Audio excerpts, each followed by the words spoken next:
To forest and nature TV. ಪ್ರಿಯ ವೀಕ್ಷಕರೇ, ನೀವು ಇನ್ನೂ ನಮ್ಮ ಚಾನೆಲ್ಗೆ ಸಬ್ಸ್ಕ್ರೈಬ್ ಆಗದಿದ್ರೆ ದಯವಿಟ್ಟು ನಮ್ಮ ಚಾನೆಲ್ಗೆ ಸಬ್ಸ್ಕ್ರೈಬ್ ಮಾಡಿ, ಬೆಲ್ ಬಟನ್ ಒತ್ತಿ, ಆಲ್ ಬಟನ್ ಒತ್ತಿ. ಕನ್ನಡದಲ್ಲೊಂದು ಅದ್ಭುತ ಪ್ರಾಣಿ ಪಕ್ಷಿ ಪರಿಸರದ ಡಿಸ್ಕವರಿ ಚಾನೆಲ್ನ ಅಪ್ಡೇಟ್ಸ್ಗಳ ನೋಟಿಫಿಕೇಶನ್ಗಳು ನಿಮ್ಮ ಮೊಬೈಲ್ಗೆ ಬರುತ್ತದೆ. ನಮಸ್ಕಾರ. ಮೊನ್ನೆ ಸುಪ್ರೀಂ ಕೋರ್ಟ್ ಡೆಲ್ಲಿನಲ್ಲಿ ನಮ್ಮ ಇಂಡಿ ಡಾಗ್ಸ್ ವಿರುದ್ಧ ನೀಡಿರುವಂಥ ತೀರ್ಪಿನ ಬಗ್ಗೆ ನಿಮ್ಮೆಲ್ಲರ ಸಪೋರ್ಟ್ ಬೇಕು. ಈ ಭೂಮಿ ಮನುಷ್ಯನಿಗೆ ಮಾತ್ರ ಸ್ವಂತ ಅಲ್ಲ. ಈ ಭೂಮಿ ಮೇಲಿರೋ ಪ್ರತಿಯೊಂದು ಜೀವಿಗೂ ಬದುಕೋದಕ್ಕೆ ನಮ್ಮಷ್ಟೇ ಹಕ್ಕಿದೆ. ನಮ್ಮ ನೇಚರ್ ಪ್ರತಿಯೊಂದೂ ಒಂದು ಪರ್ಫೆಕ್ಟ್ ಬ್ಯಾಲೆನ್ಸಲ್ಲಿಡುತ್ತೆ. ಆದರೆ ಮನುಷ್ಯ ತನ್ನ ಸ್ವಾರ್ಥದಿಂದ, ದುರಾಸೆಯಿಂದ, ಶಕ್ತಿ ಪ್ರದರ್ಶನದಿಂದ ಈ ಬ್ಯಾಲೆನ್ಸ್ನೆಲ್ಲ ತಲೆ ಕೆಳಗಾಗೋ ಹಾಗೆ ಮಾಡಿದ್ದಾನೆ. ನಾವು ದಿನನಿತ್ಯ ಮಾಧ್ಯಮದಲ್ಲಿ, ಪೇಪರಲ್ಲಿ, ಸೋಷಿಯಲ್ ಮೀಡಿಯಾದಲ್ಲಿ ಓದ್ತೀವಿ, ನೋಡ್ತೀವಿ, ಕೇಳ್ತೀವಿ. ಕಾಡು ಪ್ರಾಣಿಗಳಿಂದ, ಅದು ಆನೆನೇ ಆಗಿರ್ಬೋದು, ಚಿರತೆ, ಹುಲಿ, ಕರಡಿ, ಹೀಗೆ ಇಷ್ಟೊಂದು ನಾಶ ಆಯಿತು, ಇಷ್ಟೊಂದು ಹಾನಿ ಆಯಿತು ಅಂತ. ಆದರೆ ಅವುಗಳಿರೋ ಜಾಗನ ನಾವು ಆಕ್ರಮಿಸ್ಕೊಂಡಾಗ ಅವುಗಳು ಎಲ್ಲಿಗೆ ಹೋಗಬೇಕು ಅಂತ ನಾವು ಒಂದು ಸೆಕೆಂಡು ಯೋಚನೆ ಮಾಡೋದಿಲ್ಲ. ಈಗ ನಮ್ಮ ಇಂಡಿ ಡಾಗ್ಸ್ಗಳನ್ನೇ ಪೂರ್ತಿಯಾಗಿ ಎರಾಡಿಕೇಟ್ ಮಾಡಬೇಕು ಅಂತ ಹೊರಟಿದ್ದಾರೆ.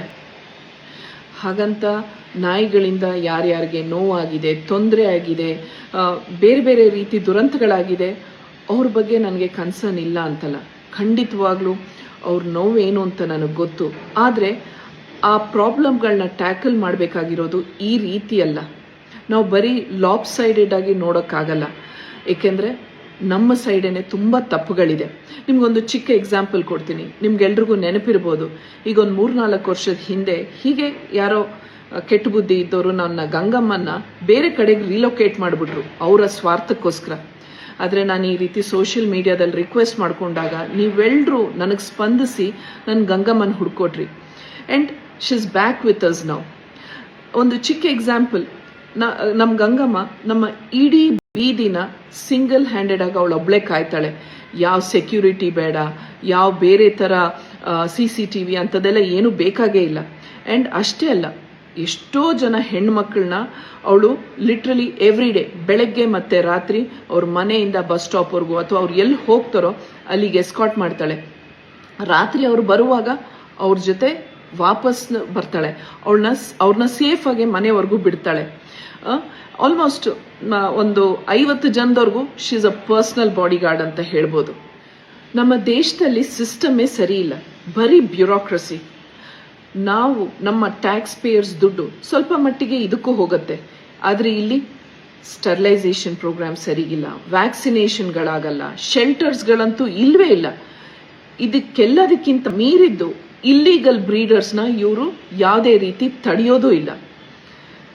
ಇಷ್ಟೊಂದು ತಪ್ಪುಗಳು ತಮ್ಮ ಕಡೆ ಇಟ್ಕೊಂಡು ಈಗ ಈ ಥರ ಒಂದು ರೂಲ್ಸ್ನ ಮಾಡಿದ್ದಾರೆ.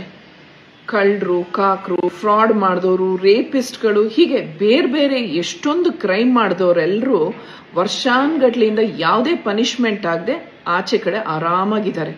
ಆದರೆ ಈ ಮೂಕ್ ಪ್ರಾಣಿಗಳಿಗೆ ಈಗಲೇ ಇಮ್ಮಿಡಿಯೇಟ್ ಆಗಿ ಪನಿಷ್ಮೆಂಟ್ ಆಗಬೇಕು. ಡಾಗ್ಸ್ ಬಗ್ಗೆ, ಡಾಗ್ ಸೈಕಾಲಜಿ ಬಗ್ಗೆ, ಡಾಗ್ ಆ್ಯಂಡ್ ಹ್ಯೂಮನ್ ರಿಲೇಷನ್ಶಿಪ್ ಬಗ್ಗೆ ತಿಳ್ಕೊಳ್ಳದೆ, ಜೊತೆಗೆ ಈ ರೀತಿ ರೀಲೊಕೇಟ್ ಮಾಡಿದಾಗ ಅದರದ್ದು ಪ್ರೋಸ್ ಆ್ಯಂಡ್ ಕಾನ್ಸ್ ಏನು ಯಾವುದನ್ನು ತಿಳ್ಕೊಂಡಿಲ್ಲ. ಟೋಟಲ್ ಆಗಿ ಎಲ್ಲ ಅನ್ಸೈಂಟಿಫಿಕ್ ಆಗಿ ಇದನ್ನು ಮಾಡ್ತಾ ಇದ್ದಾರೆ. ಅನ್ಫಾರ್ಚುನೇಟ್ಲಿ ನ್ಯಾಯನ ನ್ಯಾಯವಾಗಿ ಎತ್ತಿ ಹಿಡಿಬೇಕಾದವ್ರಿಗೆ ಇದು ಯಾವುದೂ ಬೇಕಾಗೇ ಇಲ್ಲ.